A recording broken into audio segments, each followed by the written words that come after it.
Yo, what's up? Welcome. Big Dirty Legends. My name is Zach Selwyn. We need to get some numbers up. We got about almost 800 on our Instagram. The YouTube shorts are doing okay, but we need to get these numbers up here, man. This is the best sports TV show on the internet right now, hands down. And I'll stand on Dave Portnoy's coffee table in my cowboy boots and tell him that. What's up? All parties mentioned are generally referred to on Big Dirty Sports. Legends are presumed innocent until proven guilty by law. Opinions and viewpoints expressed on this podcast don't necessarily reflect those of the podcast host, the writer, Big Dirty Sports, or Cloud 10 Media.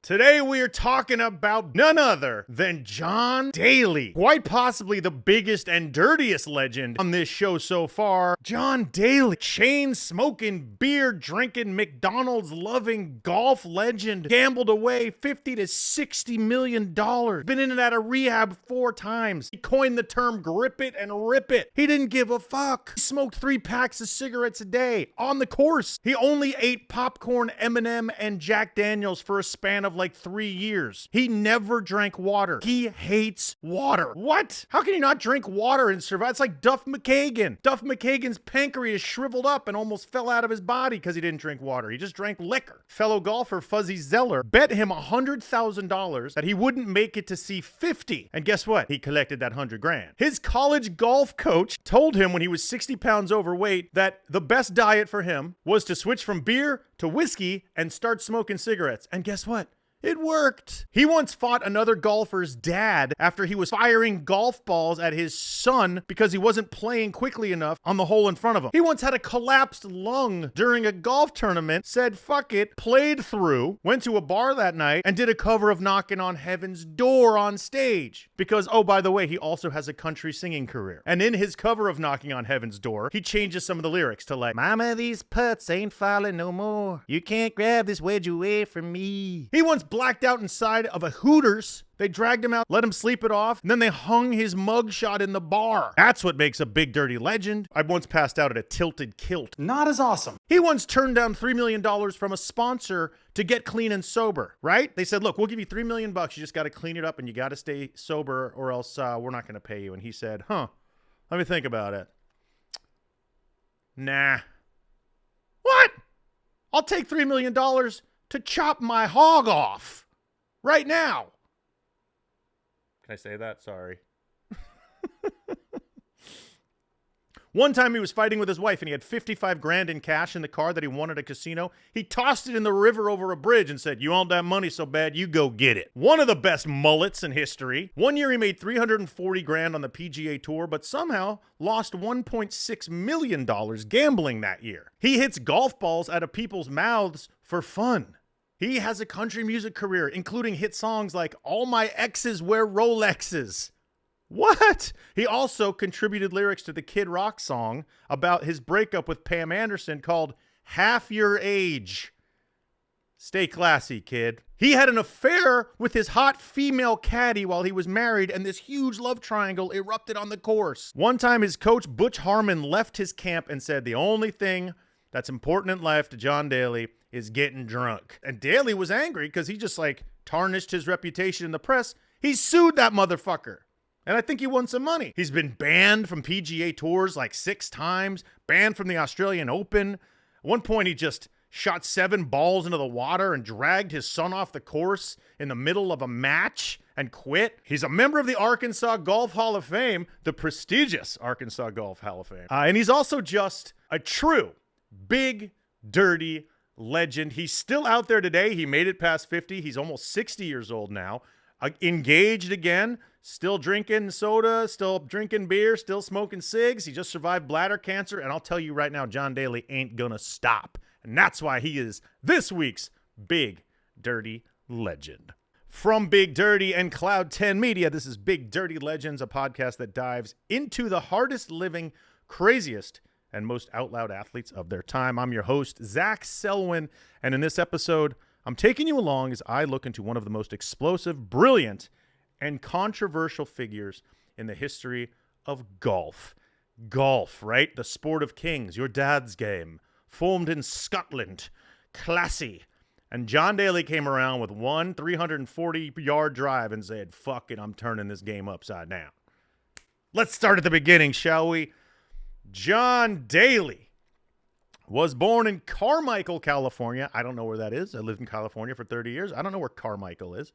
In 1966.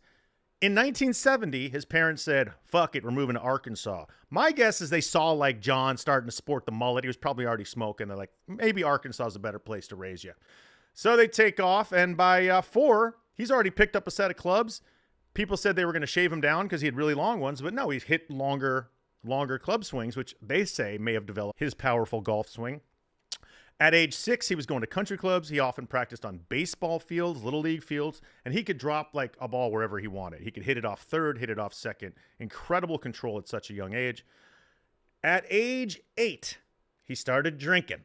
Now, this happened because he'd been playing around all these adults in Arkansas, and, one day just had his first sip of beer. I don't think he thought much of it, but age 8 is pretty young. Your dad gives you a sip around the pool when you're like 12 and you're like, ew, I'll never drink that. Cut to 7 years later, you're slamming a case a day, but that's a whole nother story. John's dad and mom weren't really around much. They sort of felt like, hey, we have kids, but we're going to go travel. And, they're 13. They can take care of themselves. So he left him and his sister and, would come into town once in a while, but ultimately it was John and his sister fending for themselves, which is insane.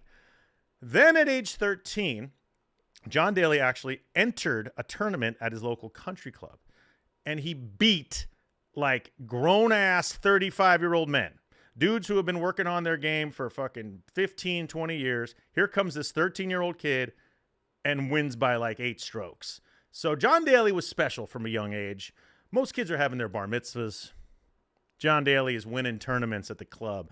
Right after that, they changed the age limit of who could enter that tournament from 13 to 18. So John had to wait a little longer to get back out there. They were scared of that dude. One thing that's crazy is that John's dad actually made homemade wine in their basement, toilet Merlot, right? And he would have his kids stomp the grapes for him. This is all according to John Daly's 2006 autobiography called My Life in the Rough. I highly recommend this book, but I highly recommend you listen to these stories because I'll highlight it for you. He was stomping grapes in his basement. And so then one day at age 12, he's like, well, my dad's not around. Maybe I should try some of this stuff. I think it was muscatel. And he gets drunk for the first time after stealing some wine. And I think it's just like that moment the trigger hits and you go, wow, this is fun. John Daly was on his way. At 16, he is still drinking a little bit, but now he's drinking pretty regularly.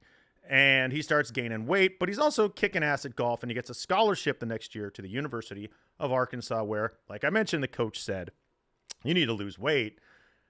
Here's your diet. You need to start drinking whiskey. Put down the beer. You need to start smoking cigarettes because, trust me, that curbs your appetite, and you will just be so much better off. You'll stop snacking all the time. Thirdly, he says you need to start eating Special K cereal because that's healthy. Not at all. But this is the 80s. People were eating pasta. Like, you ever see those interviews with the Brat Pack? It's like Demi Moore's like, and Emilio Estevez like, yeah, we start off every day by eating like 2 bowls of pasta just to have energy. Nowadays, everyone's gluten-free and fucked. Back then, John Daly thought Special K was like some healthy diet plan. And, I guess it worked because he dropped 60 pounds and he was suddenly a lithe athletic specimen out at the University of Arkansas golf course. But, he claimed he gained most of his weight from eating his mom's chocolate gravy biscuits. Ugh, it sounds disgusting. I'd eat one, but it sounds disgusting. But John liked them a lot. And, he needs money to get drunk. So he starts hustling the pros at the golf courses. He's going in there and challenging guys to holes, and he's winning money. And everywhere he goes, he just takes the money, and that's his pocket money. So that was his part-time job, he called it. His junior year of college, he decides he's had enough of the golf team and of college and that he's going pro. So he tries to pass the PGA qualifying test, and he can't. I'm not sure why, but he ends up getting on a PGA mini tour in South Africa where he discovers how much fun it is to gamble. He loses $25,000 at a casino one night and punches a television and almost lacerates his hand. And the doctor's like, you can't compete in this tournament you're playing in tomorrow with this hand. You're fucked. There's no way you're going to be able to swing a golf course.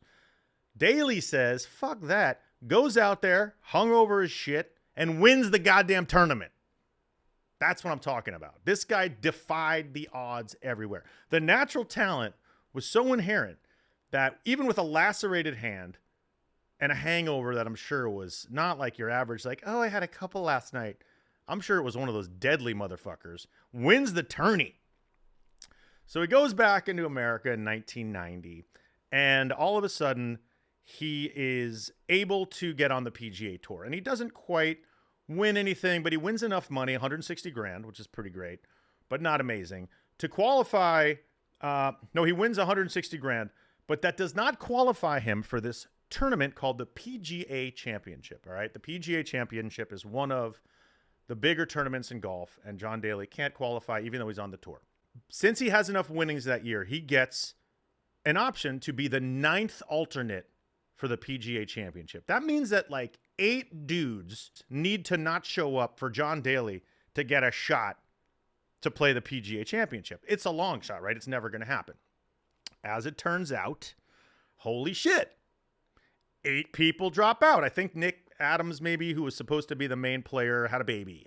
The guy after him, a lot of these guys just couldn't afford to drive out there or fly out there. They're like I'm not, I'm really kind of busy, rat.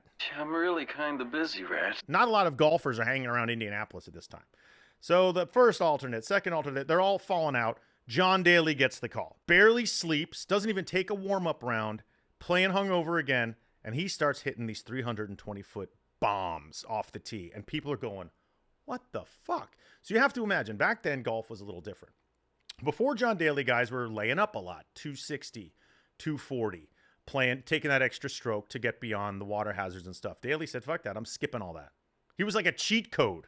Nowadays, you get these dudes like LeChambeau, they're driving 310 off the tee all the time because these guys are working out. You never saw Jack Nicklaus, in a weight room, doing some fucking boot camp. But now these guys are like, I got to get jacked. I can drive the ball farther. John Daly started all that. He changed the game of golf, which is pretty impressive. But not only is he hitting the ball this far, he ends up winning the PGA Championship after being the 9th alternate, barely invited, sleeping in a shitty, Red Roof Inn, and he wins 230 grand.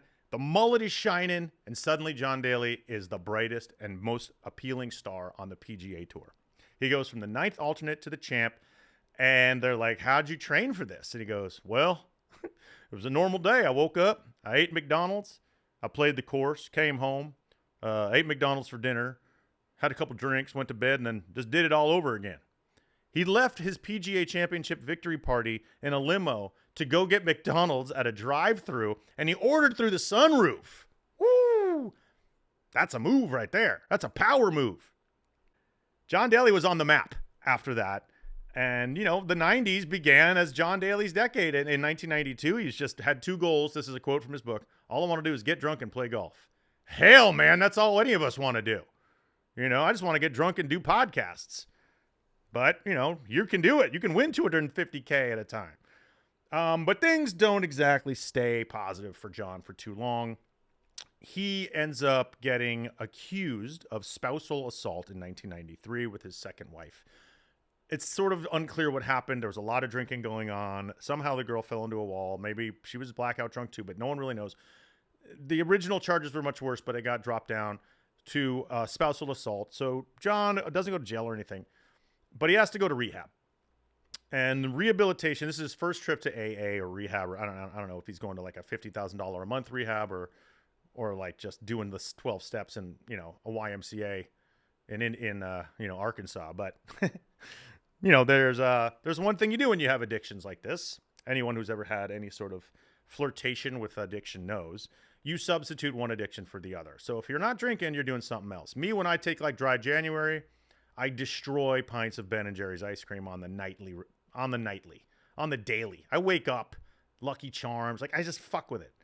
It's crazy, but I'll figure that one out. This isn't about my problems. This podcast is not about my problems. This is about John Daly, baby. So Daly is now sober, but he starts smoking more. He's now up to about 3 or 4 packs of cigarettes a day. He's eating peanut M&Ms non-stop. Like, he says he goes through 13 to 20 bags on the course during a tournament. What? This guy's dentist loves John Daly, by the way. Yeah, let's get Daly in here again. He's also drinking close to 15 to 20 Diet Cokes a day because he hates water. So Diet Coke is his water. And he's gambling like a motherfucker. And he's been dealing with that now for a few years. And, you know, he just starts doing weird shit, even though he's sober. It's almost like you start to see maybe the booze wasn't the issue. But what happens is John Daly does things like this. He gets into a tournament. And at one point, he just, you know, he's facing the green. But he takes the ball and he turns around and he faces the crowd. And he fires a ball, probably 140 miles per hour, into a crowd. He's got enough control that he can lift it and get it over the crowd's heads, but he fired this golf ball into a crowd of people, and he cleared him $30,000 fine. And he starts getting fined a lot. Later on, he's in a tournament. He picks up his ball before putting it in for the final, like, inch on the green, just thinking, whatever. You know, it's going to go in anyway. I think he got suspended for that. And then at one point comes this fight. Now, this fight is hilarious. So there's a golfer named Jeff Roth, who I think I went to Hebrew school with. Now, Jeff Roth is playing in front of John Daly. Now, if you know anything about golf, it's always like, you know, crews. You have foursomes, whatever, in front of you. They're playing. And if they're playing slow, you get frustrated because it happens at mini golf, putt-putt places. You're like, hey, fucking let's hurry up, guys. Hit it into the goose. Let's fucking let's go. So hit it into the castle. Can we do this, please? It's a par 3. So John is angry that this guy, Jeff Roth, is taking so much time. So he starts firing golf balls at him, and they're almost hitting him. Like, they're coming. I mean, he's got, you know, great control, and it's something even that short. He's like getting within an inch, Jeff Roth's eyeball, you know, that something dangerous could happen, but nothing did. But Jeff Roth's father, who's watching this, goes, hey, you fucking asshole, what are you doing? Comes out of the fucking crowd, and they just fucking brawl on the greens. That's John Daly, baby. And this is when he's sober. He develops another addiction. And this one's interesting because he starts saying he loves Otis Spunkmeyer chocolate chip muffins. If you've ever had those high fructose corn syrup, disgusting prepackaged shit muffins, they're barely suitable for human consumption. And John's eating 10 a day. But guess what he's also doing? He's shocking the world because he wins the 1995 British Open. What? Like, he went from all these years of just like toiling and drunken and obscurity to winning a big tournament to going back into obscurity, getting fined, getting suspended. Boom, wins another big tournament. You start to see the pattern in John Daly's life. This is a great tournament if you're a golf fan. The 18th hole, basically he's battling a golfer named Constantino Rocca, and he's going to win. He's up by a stroke. Rocca has to make a 70-foot putt to tie him. 70-foot putt is not easy. But guess what? He hits it. It's one of the most dramatic putts in the history of golf. And you can just see the face on John Daly. He's just like, oh, what the fuck? I mean, if I was John, I probably would have started drinking again right there. But he stays strong. He's like, nah, I'm still sober. But I won. He ends up winning in a playoff very easily. And then takes the trophy, and instead of drinking out of it like the Stanley Cup, he eats chocolate ice cream straight out of the trophy. Delicious. I love that story. Let's talk about John's little country music career. Around 95 or 96, he decides, you know, I got some things to say. And he starts sort of like an old school outlaw kind of country band called John Daly and Friends. And it's got some serious collaborators on these albums. I mean, he's got dudes, you know, like Tracy Byrd or something. I don't know, guys who had hits in the 90s in country music. And he has a hit song, it's not a hit song. In fact, this album's out of print and it's not streaming. But he has a song called All My Exes Wear Rolexes, which I think is kind of a brilliant title. And it's also the title of a couple chapters of his book. That's what he always talks about, is every divorce he's had. It's never his fault, by the way. Every divorce he's had, the exes get a nice fat Rolex. Hey, not bad. Great song. He does a cover of Knocking on Heaven's Door by Bob Dylan. All Timothy Chalamet on that shit. And then he contributes a line or two to the really classy Kid Rock song, Half Your Age, which is his about his new girlfriend that he starts dating after he breaks up with Pam Anderson. Half Your Age? I don't know. It's not a popular wedding song. Call Morgan Wallen. Get Daly on tour. John Daly, by the way, has a special cameo in the new Happy Gilmore 2 movie. And I think it's interesting because there is no denying that the original Happy Gilmore is based partly on what John Daly was doing on the golf course. Hitting those bombs, playing unconventionally, being a little bit of the tour outcast. That's who John Daly was. So I guarantee you, if Adam Sandler, if you're watching, come on the podcast and let us know. Okay. What happens here? He starts to suck again after winning the British Open. And then one day, you remember the movie Flight when Denzel Washington breaks his sobriety by drinking the minibar that they forgot to empty in the adjoining room? That's kind of what happens to John. He says his crew forgot to empty this minibar in his hotel suite. And so he found booze and shit. What am I going to do? Just let it sit there? Fuck no. Starts drinking it. Pretty much kills the whole minibar and blames his crew. But guess what? He has now fallen off the wagon. And, you know, he's back on a heater. And the drinking is fucking full speed ahead again. And then things just start to fall apart. He drops out of the Players' Championship. He gets divorced again. At one point, he disappears for 12 straight hours on his wife, just slamming 7 and 7s. And he gets home and he falls into a door when he's blacked out. And I guess he blacks out with his eyes open, which I've never seen. To me, that's called death. But I've been drunk, but I don't think I've ever blacked out with my eyes open. One point, he tells his wife he's going to the store and comes back 3 days later, like 50 grand in debt from gambling. This is just what he's doing. So guess what? It's the revolving door. And, you know, his third wife says, I want to get a divorce. So John says, shit, maybe I should see if I'm an alcoholic and get some help. By the way, he never claims he's an alcoholic in the book. He just says he might be, but he's not. He gets dropped by his sponsors. Wilson and Reebok are paying him millions of dollars a year. They're like, we can't have this guy on our squad anymore. You know, they drop him. He's back in rehab. By the way, the Reebok Daily, do they still make Reebok John Daly shoes? Because I would fucking wear those right now. I'm not looking for those new Bo Jackson reissues. I want the Dailies, baby. The Reebok Dailies. They're probably like, you can probably drink a beer out of them. Maybe they have a tap in them. Someone invent that shit and send me hey, ChatGPT, make me a beer tap shoe.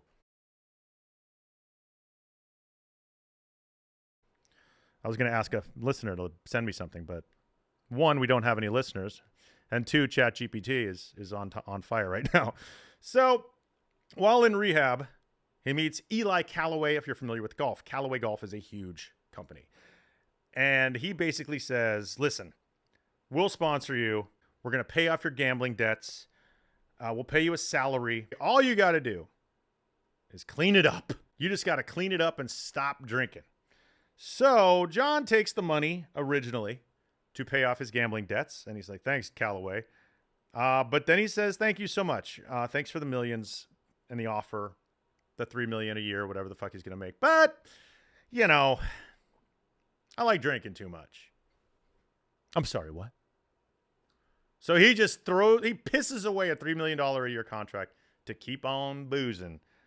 He says it's not worth it. Tells Callaway to fuck off.